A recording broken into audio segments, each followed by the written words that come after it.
What keeps me happy anytime I think about ALC is just that desire to excel, the desire to make a change. We feel there's a lot of talent amongst this generation of Africans. The importance of locating ALC in Africa is really, it's Africa.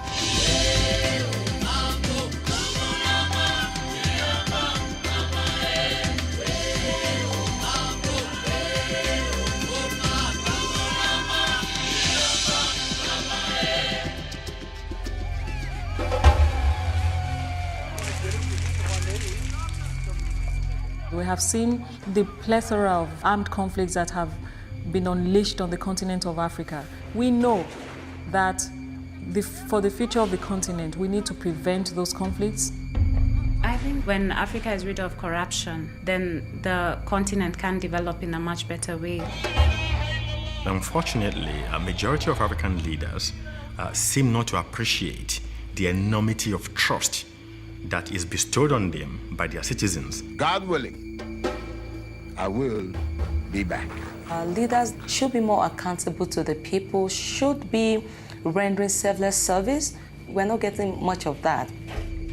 Impunity is a huge problem for leadership in Africa. I think we have really failed to insist on standards of accountability. Haven't seen a lot of leaders that have championed the cause of their populations. The ALC seeks to plug the leadership gap. It will nurture the leaders of the future, skilled in delivering peace and security, both essential for development.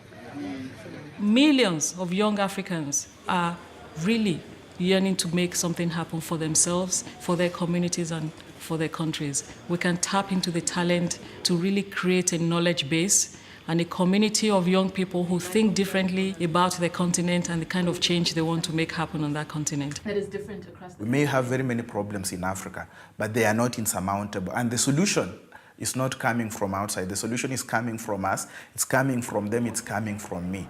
Encouraging women to step up to the leadership table is one of the main objectives of the African Leadership Centre. Achieving that is not going to be easy because of the patriarchal nature of Africa. There are certain values and norms which have been in place in Africa for 1 billion years, which are not just going to wither away overnight.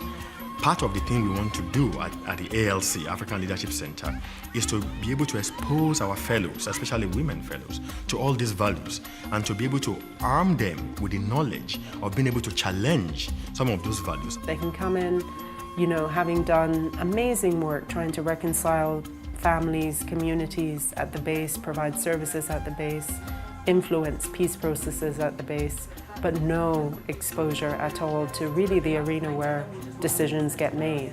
I want to be a true reflection of the grassroots of women, making sure that policies and laws are shaped according to the true needs of women. I think it is vitally important that we broaden leadership and bring on board women, bring on board young voices. What can Sierra Leonean women do to strengthen peace in their country after over a decade of war?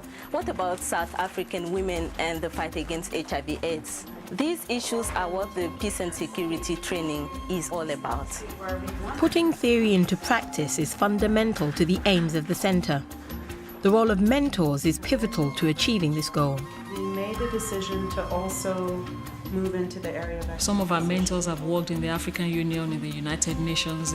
They're policy practitioners in different ways, not just academics. And they share their experiences with the fellows. The African Leadership Centre is based in Nairobi, Kenya. I like to say that the African Leadership Centre was made in London, but it's coming home to Africa. And most of African women and maybe men as well, they could not afford the kind of training that comes with it because of travel. But now it's going to be here in Africa. It means everyone can access it. This year, the centre will open its doors to 20 new fellows, and it plans to expand its intake to 50 young people every year. When you look at the multiplier effect of what that will be, if let's say you produce 30, 40 in a single year, over 5-10 years, then you have an enormous wealth of experience in that field, and through that then you can begin to shape the destiny of the continent in peace and security. By the time they're finished, they really do have everything they need. To be practical, not just at the community level, but at the highest levels of policy making. I'm very excited to be a young African at this time when I have opportunities to contribute to African people finding their own solutions. I would be able to react from an expert point of view. I think that for me is really great. I would see myself being engaged, thinking through issues that affect the region, but in a holistic way that looks at communities as well. If we've started making strides towards it, that would be fantastic. We have barely scratched the surface. I think that really excites me about the center, that we can create a whole community of people who share common values, but who have different ideas that can maybe make magic for the continent of Africa. This is very exciting about the center, I think.